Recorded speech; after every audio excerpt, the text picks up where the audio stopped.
I have some nice things to say about this as well. Be sure to watch till the end to find out what the deal breakers were as to why I'm not keeping it. It might be a good camera for you, but it's not for me. I want to begin by quickly highlighting the things I liked about it before I get into my rant. First, this camera feels and looks premium, as have previous generations of this camera. The pill shape gives it a minimalist and sleek look. Next, the camera has a magnetic mount which makes it easier to install and move around. Charging the battery uses similar tech to Apple's MagSafe. No need to plug in a USB cable or anything, just get it close enough and it will snap into place. And with a push of a button, the face slides out for the battery replacement or to charge with an external charger. Another feature I liked is the night vision. It's incredible on this thing.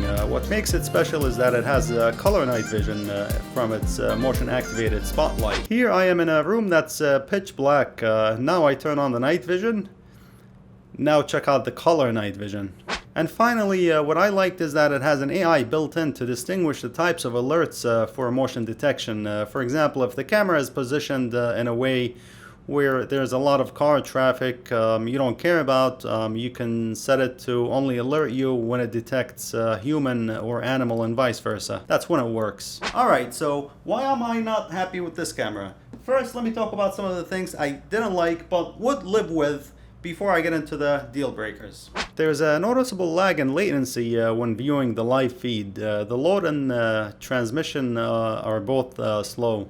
Not a big deal, but it's noticeable. I'm not so sure about the 4K quality coming out of this camera. I was surprised to see that the footage from the Arlo 4K is not better by much than a 5-year-old E1080p camera. Here are the two side by side. You can't make out the faces or license plates unless you're 3 feet away from the camera. This even shows on their own website. Look at this zoomed image. Looks pixelated and you can barely make out the license plate, and the camera doesn't look like it's positioned very far here. Scrolling down shows the full image, and yes, it's not far, and you definitely can't make out the license plate here without zooming in. Alright, here are the main issues I had with this system that I couldn't live with. But before that, quick pause. If you're getting value out of this video, do me a favor and hit the like button. It helps with the algorithm for the growth of this channel. First, I had an issue with connecting to one of the cameras due to the distance being long. Now mind you, I live in an apartment that's less than 1,400 square feet. The problem is that the cameras don't talk to the Wi-Fi directly. They go through the Arlo hub, which is not wireless and needs to be physically connected to the router. My router is placed in a closet on the other end of the apartment, which is still not too far from the camera I have an issue with. I understand walls and doors interfere with the signal, but it shouldn't be this bad. And I had the hub and the router separated by at least 6 feet as recommended by Arlo. I'm not really sure why there is a need for the hub in the first place.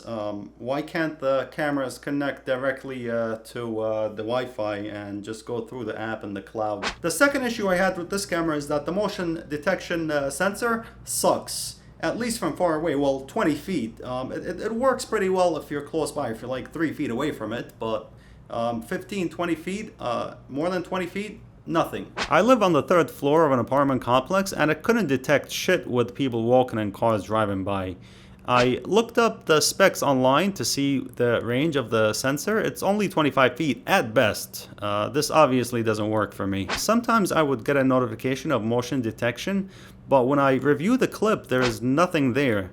Other times I would get a notification from one of the cameras that's sitting on my closet of an animal and even a person detected. So I'm not sure if this is a software bug or if there's a huge delay between the camera, the hub, and uploading to the cloud. But either way, I should get some kind of movement in the recorded clip if it tells me that it detected some kind of movement. Despite all of that, I really wanted to make this thing work for me, and I was willing to overlook all the previous issues until I ran into this one main issue that made me say, F it, this is going back. Since I couldn't get motion detection to work for the outside view, I knew they had an option in their cloud plan to record and upload continuously 24/7. Despite the expensive pricing plan of $10 a month per camera, I was still willing to go for it.